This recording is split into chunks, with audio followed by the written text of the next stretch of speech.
From a forgotten military battery to a creepy Scottish village, and even the mystery behind the abandonment of a Mesoamerican settlement thousands of years ago. Number 10. The Landsort Artillery Battery. During the infamous extended conflict known as the Cold War, countries near the Soviet Union had to have outposts to give them an early warning in case of a surprise attack. That's what's here in the now abandoned Landsort Artillery Battery on the southern Swedish island of Oya, originally designed to defend the shoreline against possible naval activity from the Soviet Union. There was a strategic location the country could use to defend the shore from Baltic Sea attacks, and it was necessary because they feared an invasion by the Russians was imminent. Many of the old defenses were replaced by new artillery batteries like this one, which also happens to be the one and only standing today. Back when it was built, it was one of the most advanced artillery systems on the globe. The cannon could fire with outstanding precision, with the gun itself protected by a huge dome and the operating facility hidden inside of a rock. The artillery battery was designed to withstand all attacks, including chemical, nuclear, and even biological. In the event of World War III, this artillery battery might have become one of the most crucial lines of defense and one of the most important naval passages in the world. Fortunately, it was never used, but you can still see the remnants today.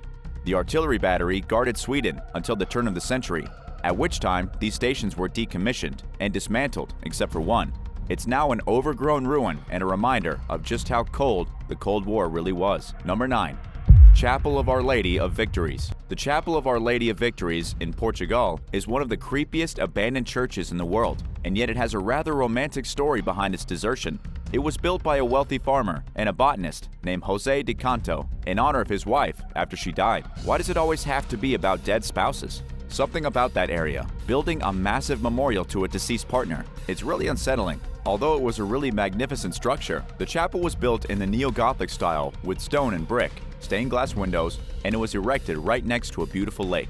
It was the perfect place for Jose to bury his wife after the chapel was consecrated in 1886. But there were no actual services held inside of the chapel. Instead, Jose used it as a mausoleum where his wife was buried. He then left orders for himself to be entombed beside his wife and for the church to be left alone. Ever since his death in 1898, the Chapel of Our Lady of Victories has been abandoned. It's still standing, but the lack of maintenance is clearly visible. What began as a romantic chapel for a man's dead wife has turned into a spooky and forgotten piece of Gothic architecture next to a serene lake, one of the most alluring and intimidating relics in all of Europe. Number 8. Allentown State Hospital. This bizarre building was not a place you wanted to be when it was operational, and certainly not a place you want to visit now that it has been abandoned. It first opened in 1912, and at the time, it was called the Allentown Homeopathic Hospital for the Insane. That doesn't really sound like the kind of place anyone would want to spend any amount of time, at least not voluntarily. The Allentown State Hospital closed in December of 2010 after being in operation for 98 years. The buildings here date back to the 1920s, and in 1954, the hospital had over 2,000 patients from the nearby county. That's a lot of crazy people. But it was also around this time that doctors began changing their tune about mental illness, suggesting that many people afflicted by diseases of the mind could still live in the community and be treated at home. And since pulling pieces of people's brains out of their noses and lobotomizing them wasn't really working out as a solution to mental illness, the hospital was slowly emptied and ultimately shut down and abandoned. But it remained abandoned for no more than a decade. The building was supposed to be placed on the National Register of Historic Places, but then the Pennsylvania Department of General Services decided to clear the building to allow a new development, and this was just in 2020. What could have been a spooky insane asylum haunting teenagers and adventure seekers for generations to come has now been bulldozed to make room for some boring apartment buildings. Do you support the decision to demolish the old buildings? They were historically valuable, but they were also abandoned and creepy, and possibly haunted. Tell me what you think in the comments below. Then, if you're enjoying this video, you should hit the subscribe button to stay connected with American Eye and get more awesome content. Number 7. The Lost Village of Haywood. The Lost Village of Haywood in Scotland was once prosperous and full of life, but like many ghost towns, something unexpected came and drained the town of its residents, one by one. It was once a thriving community of miners, but is today a ruin so forgotten that the people who live only 15 miles away don't even know it's there. The community here started in the 1800s, with the population being about 1,200 by the town's peak in 1890. The townsfolk built their homes out of bricks that were produced in a nearby brick factory. Though the factory had long since been torn down, the village developed, roads were installed, more people moved to the town, and they had all the normal amenities of a modern village. Official records showed that the village even had a soccer team that was undefeated in local leagues for 11 years. Haywood ended up being a producer of coal, and we all know how that turned out for everyone. The coal business began to dry up at the end of the 20th century, and since the area was unsuited for agriculture and there was no other industry, the population began to decline. By 1951, only 15 houses were left. Shortly after, Haywood was completely deserted. A few of the houses still remain today, as well as a small memorial commemorating the handful of inhabitants who died during both the First and Second World War. It was a total ghost town now, like many places in the world that rose and fell with the Industrial Revolution. Do you know of others? Let me know in the comments. Number 6. The Living Hell Prison. Croatia has a prison on an island that has been described as a living hell. The prison is just 2 miles from the coast, once used as a dumping ground for prisoners of war, then for political dissenters. It's called Goli Otok. The misery on the island prison began in 1948 when Cold War tensions in Europe began to rise. Josip Broz Tito, the communist leader of Yugoslavia, separated himself from the Soviet Union and then used Goli Otok as a labor camp. Those who still supported Soviet leadership or spoke positively about Joseph Stalin were sent to prison. According to National Geographic, the prison was active mostly between 1948 and 1955. By the beginning of 1956, over 15,000 people had been sent to the prison island, and at least 600 had been killed or simply allowed to die. The CIA described Goli Otok as Devil's Island. It didn't close its doors until the 1980s when the Iron Curtain crumbled. The Soviet Union fell apart, and Eastern Europe was finally able to reunite with the rest of the world. But history hasn't been erased here. The walls of the prison are still present, with the island completely deserted and largely ignored by Croatia because of its brutal past. It seems like they want to just brush it under the rug and haven't gotten around to bulldoze the whole place and turning it into something else. Number 5. Ukrainian churches in the prairies. Imagine an empty, cold flatland with scattered abandoned churches sitting just over the horizon, no matter which way you turn. No, it's not Siberia, it's Canada. From between the fall of 1891 and the summer of 1914, an estimated 170,000 Ukrainians immigrated to Canada from what was the Austro-Hungarian Empire.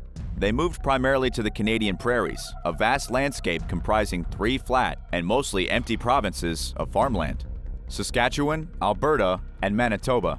They brought with them their beliefs, with most of them being Greek Orthodox Christians. One of the first churches to be built was St. Michael's Orthodox Church in Manitoba in the year 1897. Then there was another in Alberta, then another, and then another. But through the years, as society progressed, the Greek Orthodox religion fell out of style, and many of the churches were abandoned, as some people moved to cities and others stopped practicing their religion. Today, the Canadian prairies are dotted with rotting Ukrainian churches, many of them being of a strange design, mixed with Byzantine and Western styles. There are in fact hundreds of them, with only a handful left functioning. Rural Alberta in particular has dozens of disused Orthodox churches, just waiting until they fall apart completely. Number 4. Turkish Castle Town. There's a castle village in Turkey unlike anything you've ever seen, except maybe in a Disney movie. It's something that no one would ever expect to exist in real life. But it's true, and it's totally abandoned. Imagine a strange theme park, but one that didn't quite get finished. The village is literally filled with castles that look like they should be lived in by a king and queen. It's called Burj Al Babas, and it was constructed as a luxury community for foreigners back in 2014. But when the Turkish economy fell into disrepair, the project was stopped. Approximately 530 huge castles were left unfinished and completely empty. The only people interested in the ruined castle village now are tourists. The place is creepy, unbelievably massive, and looks like Disney World if it ran out of visitors and was abandoned. Number 3. The Chatterley Whitfield Mine. The Chatterley Whitfield Mine is an old, disused coal mine outside of Trent in the United Kingdom.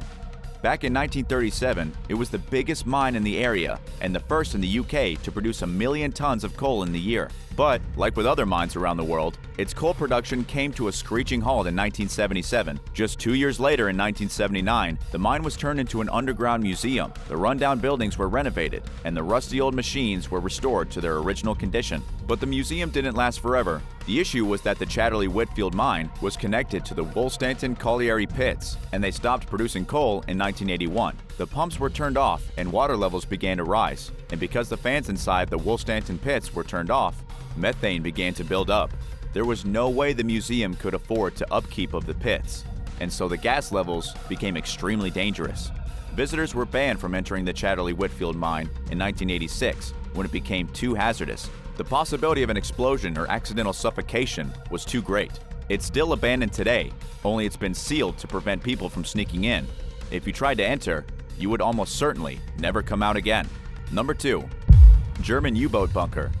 There is a U-boat bunker in Bremen, Germany, codenamed Valentine. This amazing bunker was used to produce German submarines back in World War II, but has since been abandoned and left a ruin. Bizarrely, not a single U-boat was actually built here.